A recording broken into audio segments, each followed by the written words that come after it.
Binabalak na ng pamunuan ng Barangay Tagaran, Kawayan City na maglagay muli ng mga CCTV cameras sa mga piling areas sa Barangay Tagaran sa susunod na taon, partikular sa mga accident-prone areas at sa mga lugar na madalas gawing tapunan ng basura. Sa panayam ng Bomba Radyo Kawayan kay Punong Barangay Benji Balawag, dati nang may mga CCTV ang barangay ngunit hindi na ito gumagana dahil sa kalumaan. Dahil dito, nahihirapan ng barangay at ang mga kapulisan sa pagre-review ng mga insidente lalo na sa mga aksidente sa mga crossing. Sa sinagawang survey ng barangay, tinatayang nasa 16 na CCTV cameras ang kinakailangan upang matugunan ng mga pangailangan sa seguridad.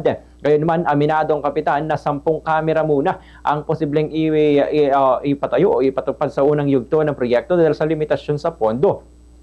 Prioridad umano ng barangay ang paglalagay ng CCTV sa mga delikadong crossing kung saan madalas mangyaring aksidente, gayon din sa mga lugar na ginagawang illegal dumping sites upang madaling matukoy ang mga nagtatapon ng basura.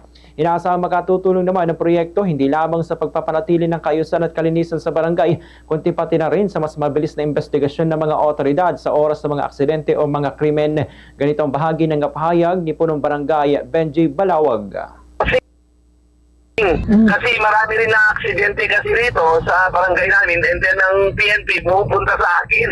Sabi nila, Kap, pwede bang i-review natin yung CCTV, sabi nila. Pero sabi ko, dati may CCTV ito, pero siyempre siguro dahil nasa kalumaan, dapat nang mag-put up kami uli sa mga nagtatapon ng basura. Doon namin nilalagay yung CCTV para hindi na kami mahirapan na magbantay gabi-gabi. Ko is 16, pero kung kaya ng budget, gagawin namin lahat. Pero kung hindi kaya ng budget, baka